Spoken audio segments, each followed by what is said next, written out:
latent variable are measured reliable and validity के through हम इसको कंफर्म कर रहे होते हैं। लेटेंट वेरिएबल कौन से होते हैं? छुपे हुए वेरिएबल। ठीक है, छुपे हुए मतलब कि आप तो मीन निकालते हैं और मीन निकाल के एक वेरिएबल बना लेते हैं। किसका मीन निकालते हैं? उनके आइटम्स का। तो वो आइटम्स उस छुप जाते हैं, वो नजर नहीं आ रहे होते आपको वो वेरिएबल नजर आ रहा होता है जिसकी आप रिग्रेशन चेक कर रहे होते हैं। ठीक है, तो आपने क्या करना होता है कि उनको ensure the construct latent variable are measure reliable और वैलिडेटेड।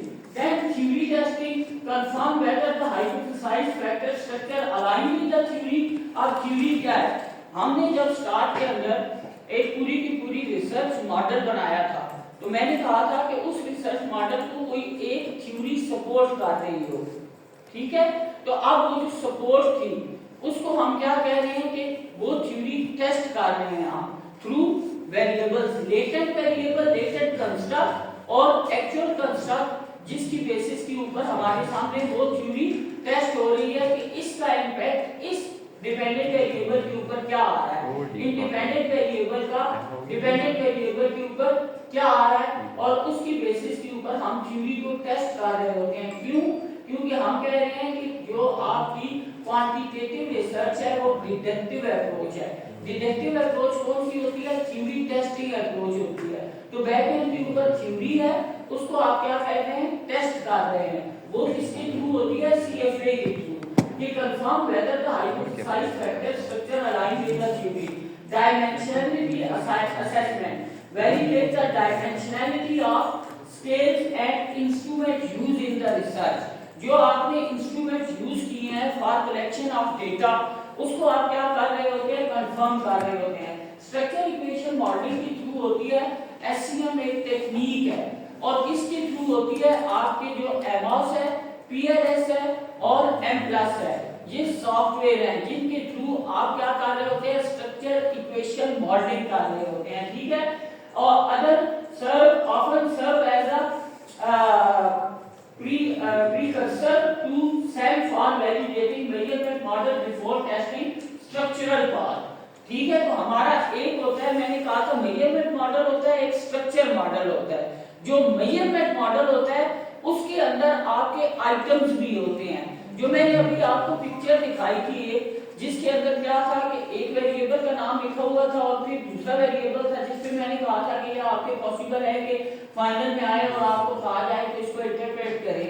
ठीक है, वो जो आपका मॉडल होता है ना, जिसका उसको जो लिखा हुआ था पाथ मॉडल, वो पाथ मॉडल होता है बेसिकली आपका स्ट्रक्चर मॉडल। स्ट्रक्चर पाथ्स होते हैं। ठीक है, स्ट्रक्चर मॉडल और मेजरमेंट मॉडल। मेजरमेंट मॉडल के साथ आपके क्या आ रहे होते हैं? वो सारे के सारे कंस्ट्रक्ट आइटम्स आ रहे होते हैं और उन आइटम की बेसिस के ऊपर आप सारी चीजों को टेस्ट कर रहे होते हैं। Offer serve as a precursor to SEM for validating measurement model before testing structure part। उसके बाद हमारे पास तो SCM हम इसलिए यूज कर रहे होते हैं। Steps in conducting CFA। हम CFA को कैसे कंडक्ट करते हैं अपनी रिसर्च के अंदर? Define the number of factor and the item observed variable that load onto each factor. वो जो हमने EFA के अंदर किया था, हमने लोडिंग देखी थी ना कि ये एक आइटम है, 1 के नीचे इतने आइटम आ रहे हैं, ये उसके अगेंस्ट लोड हो गए हैं।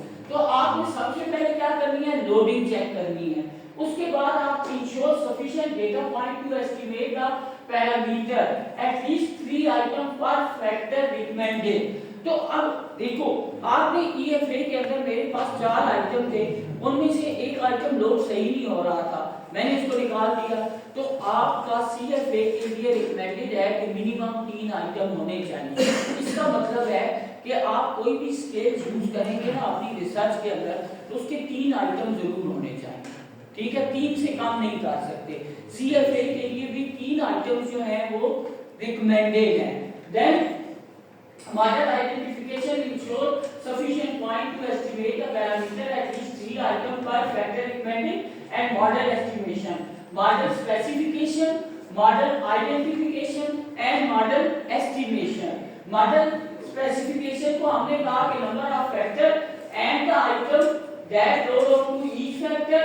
Model identification क्या है? Ensure sufficient data point to estimate the parameters. Then model estimation use technique like maximum likelihood or weighted latest square. ठीक है, तो वो हमने चेक कर लिया। मैक्सिमम लाइक्लीहुड आपने कैसे चेक किया? रोटेशन के थ्रू आपने फाइंड आउट कर लिया। Then model evaluation assess model fit using goodness of fit indices। अच्छा, इसके अंदर आपने सबसे इंपॉर्टेंट चीज जो है वो क्या चेक करनी होती है? मॉडल फिटनेस कि मॉडल जो है वो आपका सही है या नहीं है, वैलिडेट हो रहा है या नहीं हो रहा। वो जो मॉडल फिटनेस है वो होती है आरएमएससीए के थ्रू सीएफआई, पीएलआई, एसआरएमआर, इस तरह की वैल्यूज होती है। इनके भी थ्रेशोल्ड्स हैं कि आपकी जो आरएमएससी की वैल्यू है वो लेस देन 0.9 होनी चाहिए, 0.5 होनी चाहिए, सीएफआई 0.9 होनी चाहिए। ये सारे जो है ना ये हम डिस्कस करेंगे कि इसका थ्रेशोल्ड क्या है, आपका वैल्यू, आपका मॉडल का क्या आया है, और उसकी बेसिस के ऊपर आप उसको इंटरप्रेट कैसे कर रहे हैं कि आइदर वो सफिशिएंट है, मॉडल फिटनेस है या नहीं है। और वो मॉडल फिटनेस आप इंडिसेस के थ्रू चेक कर रहे होते हैं। मॉडल मॉडिफिकेशन में adjustment if necessary by adding और रिमूविंग पाथ। रिमूविंग पाथ का क्या मतलब है? वो जो आइटम है उसको रिमूव कर दें अगर सही नहीं आ रहा। और जब आप रन करते हैं सीएफए तो वो बता रहा होता है कि कौन सा पाथ सही नहीं आ रहा, इसको रिमूव करने की जरूरत है। Based on modification in disease and theoretical justification. Modification in disease की एक पूरी की पूरी आपके पास लिस्ट आती है हर आइटम के साथ, और वो 10 से अगर अबव होगी तो वहां पे आपको क्या करना पड़ेगा? मॉडिफिकेशन इन डिसीज की वैल्यूज को देख के को वेरी करना पड़ेगा। ठीक है, क्योंकि ये कोवेरियंस बेस्ड अप्रोच है। एमओएस जो है आपका, ठीक है, पीएलएस हो गया। तो आप मॉडिफिकेशन इन डिसीज के थ्रू अगर उसको आपस में को वेरी करवाते हैं तो आपकी मॉडल फिटनेस के मेजर्स जो है वो ठीक होना शुरू हो जाते हैं। ठीक है, तो ये आपने मॉडल एडजस्टमेंट करनी है। एडजस्टमेंट के बाद आप जो हम बात कर रहे थे आरएमएससीए की, टीएलआई, सीएफआई, एजीएफआई, उनकी जो है वो क्या होना चाहिए? एब्सोल्यूट फिट इंडिसेस होती है और इंक्रीमेंटल फिट इंडिसेस होती है। ठीक है, ये टर्म्स यूज होती हैं बेसिकली। जो आपकी एब्सोल्यूट फिट इंडिसेस है उनके अंदर आपने काई-स्क्वेयर टेस्ट लगाना है। Should be non significant, p should be greater than 0.05 sensitive to sample size। ठीक है, काई-स्क्वेयर जो है वो आपका इनसिग्निफिकेंट होना चाहिए। सिग्निफिकेंट होगा तो इसका मतलब है वो सही नहीं है। Standardised root mean square residual, SRMR जिसको हम कहते हैं, उसको कहते हैं standardised root mean square residual, और एक्सेप्टेबल इफ लेस देन और इक्वल टू 0.08, और इंक्रीमेंटल फिट इंडिसेस होती हैं। ठीक है, जिसके अंदर सीएफआई की हम बात कर रहे थे, कंपैरेटिव फिट इंडेक्स, वो होता है एक्सेप्टेबल इफ ग्रेटर देन और equal to 0.9, Tucker Lewis index PLI, acceptable if greater than और equal to 0.90, good if greater than और इक्वल टू 0.95। ठीक है, और parsimonious fit indices, root mean square error of approximation, RMSCA की value, वो मैंने कहा था कि गुड इफ लेस देन और इक्वल टू 0.05 और एक्सेप्टेबल इफ लेस देन और इक्वल टू 0.08। ये किसने कहा है? हायर एट आल ने 2013 के अंदर, 14 के अंदर कहा, क्लाइन ने 2015 के अंदर कहा। ठीक है, उन्होंने ये वाली जो है वैल्यूज दी थी, acceptable ranges for determination of model fitness. ठीक है, तो ये आपको क्या करना पड़ता है? मोस्ट ऑफ द टाइम याद करनी पड़ती है। सर ये कमांड से ये वैल्यूज जनरेट होती है। सर वैल्यूज तभी जनरेट होती है ना जब आप टेबल पे कहीं जाके और कमांड देते होंगे। जो आप रन करते हो ठीक है, तो जो टेस्ट देख रहे होते हो ना, रिजल्ट देखते हो, उसमें ही ऑटोमेटिकली आ जाती है। अच्छा, ठीक है, तो आपने इनकी रेंजेस याद करनी होती है कि रेंज है क्या इनकी, और उसके बाद जो है वो ये बेसिकली हम कर क्यों रहे होते हैं, सीएफए की असम्पशंस क्या हैं, कब हम रन कर सकते हैं? जब मल्टीवेरिएट नॉर्मलिटी होगी, डेटा जो है यूनिवेरिएट नॉर्मलिटी नॉर्मेलिटी होती है और मल्टीवेरिएट नॉर्मेलिटी होती है। नॉर्मेलिटी का हमने टेबल जनरेट किया था, स्क्यूनेस और कर्टोसिस की वैल्यूज देखी थी। यूनिवेरिएट नॉर्मेलिटी क्या है कि आप एक एक आइटम के साथ उसकी नॉर्मेलिटी चेक करते हैं। ठीक है, मैं आपको एक इसकी इंटरप्रिटेशन और वो दिखाता हूँ कि किस तरीके से रन हुई थी। आप लोगों का जो फाइनल का वो होगा ना प्रोजेक्ट है, उस प्रोजेक्ट के अंदर आपने ये सारे टेस्ट लगाने हैं, इसी डेटा के ऊपर बेसिक लगा दो और आपने लिखना है कि क्वांटिटेटिव के अंदर हमने कौन कौन से टेस्ट लगाए हैं, वो टेस्ट लगा के उनके टेबल बना के उसको इंटरप्रेट करके लिखना है। जितने भी टेस्ट आप लगाएंगे ये आपके लिए, ठीक है। आप क्या करते हैं, हम यूनिवेरिएट नॉर्मेलिटी, ये हमारा है डेटा एनालिसिस का एक चैप्टर है, ये हमारी हुई है, ये जो आपके पास डेटा है उसके अंदर जो है ये यूनिवेरिएट नॉर्मेलिटी है, मल्टीवेरिएट नहीं है, यूनिवेरिएट है। एक आइटम है DC4, उसका स्क्यूनेस क्या आ रहा है और कर्टोसिस क्या आ रहा है, ठीक है। तो ये स्क्यूनेस और कर्टोसिस की वैल्यूज की बेसिस के ऊपर आप बता रहे होते हैं कि आपका डेटा जो है वो नॉर्मल है या नहीं है, और इसको इंटरप्रेट कैसे किया जाता है।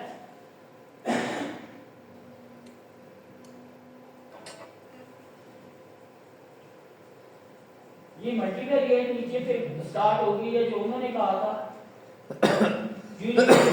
The process of assessment of normality of the data can be done through observing the values of skewness and kurtosis that can provide aid to identify whether the data is normally distributed or not normal। ये Brian ने कहा 2010 के अंदर और Kline ने कहा 2016 के अंदर। Kline 2016 defined that normality can occur either separately or together in a single variable। ठीक है, सिंगल वेरिएबल का क्या मतलब है कि आप या तो इसको एक वेरिएबल है ना वो digital culture DC1 DC2 DC3 DC4, वो एक पूरे का पूरा वेरिएबल है, चारों को मिला के बनेगा, और चार आइटम के साथ जब आप देखेंगे तो उसको आप क्या कहेंगे कि ये यूनिवेरिएट नॉर्मेलिटी है। ठीक है, skewness for identification of normality of data provide a symmetry of unimodal distribution about its mean। If the unimodal distribution is skewed positively, then it indicates that majority of the scores are below the mean with the indicator of tail on right side।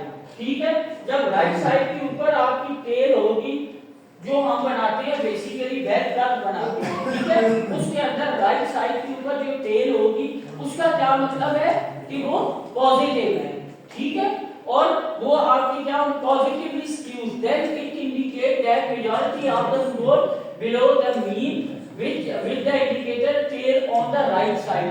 तो सारी की सारी जो tell होगी ना वो ऐसे होगी, ठीक है, इस साइड में ज्यादा होगी, और उसके बाद जो है however negative skewness reflect the opposite where k can be found on left side। तो आपका -3 और +3 हमने कहा था, तो अगर तो यहाँ से ऐसे जा रही है, ठीक है, ये शेप बन रही है, इसका मतलब है सारा डेटा इस साइड के ऊपर है, ठीक है, तो वो क्या होगा आपका नेगेटिवली स्क्यूड होगा डेटा। और on the other hand kurtosis is also useful for identification of the data normality। Kurtosis is meant to measure the curve of the shape and it show either if curve is normal, peak or flat। normally distributed इस तरह, ठीक है, peak ऐसे, ठीक है, और flat है, नहीं सर फ्लैट ऐसे होगी, यस, ठीक है। तो आपका क्या है कि कर्टोसिस जो है वो mean to measure the curve of the shape and it show either the curve is normal, peak or flat। negative kurtosis will show peak with a thin tail and positive kurtosis identified with the value greater than 0 shows the peak sharply with heavier tail on the basis of the data। ठीक है, when the data is identified as normal the skewness values are lying between +2 and -2। हमने +3 और -3 का कहा था, ठीक है, and the kurtosis value should be between +2 and -2 Kline ने 2016 के अंदर था। as defined range of skewness and kurtosis by the researcher that is climbed to the 2016 table 1 is interpreting as there is no issues of normality have been found in the data and all the values are according to the defined range for univariate skewness and kurtosis और इसके अंदर ये values आ रही हैं हर एक item के against आपकी स्कीमनेस की वैल्यू भी आ रही है और कर्टोसिस की वैल्यू भी आ रही है ठीक हो गया तो ये हम क्या कह रहे हैं ये आपकी यूनिवेरिएट नॉर्मलिटी है यहाँ पे जो बात हो रही है वो क्या हम बात कर रहे थे जो प्रेजेंटेशन के अंदर यहाँ हमने कहा था कि मल्टीवेरिएट नॉर्मलिटी मल्टीवेरिएट जिस वक्त आप उन सारे वेरिएबल आइटम को वेरिएबल के अंदर कन्वर्ट कर देते हैं तो फिर आप मल्टीवेरिएट नॉर्मलिटी करते हैं ठीक है observe variable should follow a normal distribution bell shape curve ठीक है adequate sample size minimum 10 to 20 observation per parameter estimated ठीक है और इसके लिए मोस्ट ऑफ द टाइम आपके पास 10 to 20 अगर मतलब ऑब्जर्वेशंस हैं डेटा आपका रिस्पोंडेंट है तो ठीक है independence of observation no auto correlation among responses then linearity linear relationship between variable and factor linear regression हम चेक करते हैं लाइन ठीक है x एंड y की जो एक पूरी की पूरी लाइन बनती है उसको हम लीनियर रिग्रेशन कहते हैं तो हमने लीनियरिटी चेक करनी है ये किसकी असम्पशन है CFA की कि आपने सबसे पहले नॉर्मलिटी को असेस करना है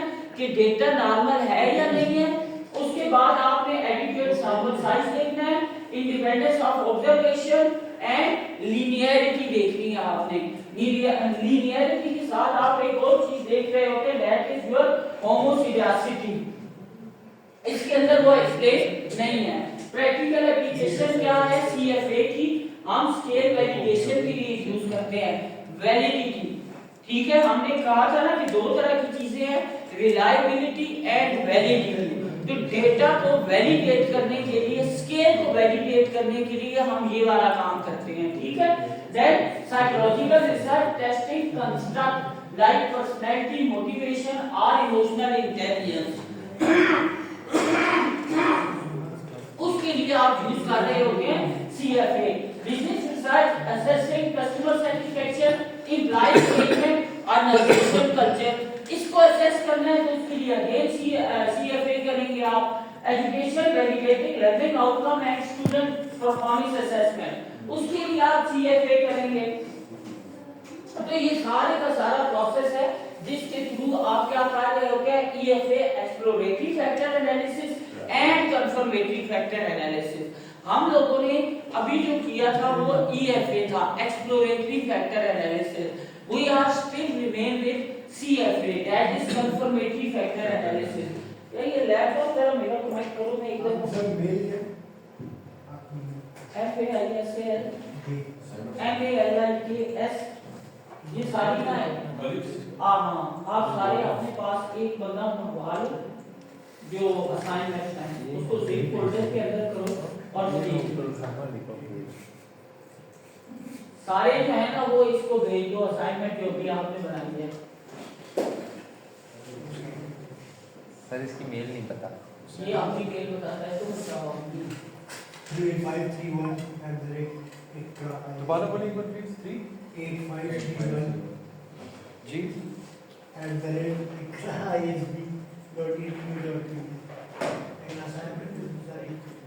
सारे अपनी असाइनमेंट सर मुझे भिजवा दो सारे में हां इसको भिजवा दो ये करना मुझे व्हाट्सएप कर दो सारे में सर आप मुझे अपनी कैंडी का FAISAL G MALIKS at Yahoo sir दोबारा रिपीट कीजिए FAISAL जी सर MALIKS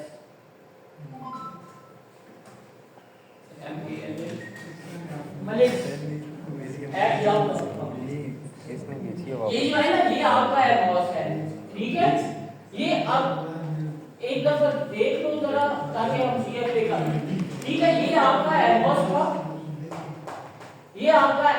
का बेसिकली व्यू है ठीक है ये पूरी का पूरा सॉफ्टवेयर है जो हम यूज कर रहे होते हैं फॉर CFA। ठीक है, आप यहाँ पे जिस तरह ये CFA आप वो करके मैं आपको दिखा देता हूँ।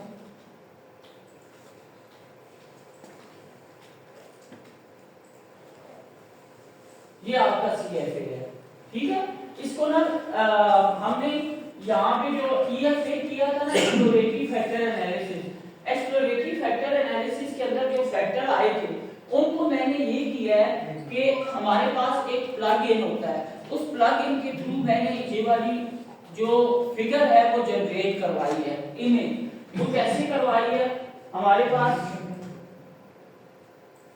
डेटा जो पड़ा हुआ था, मैं दोबारा उसको रन करता हूँ SPSS के अंदर।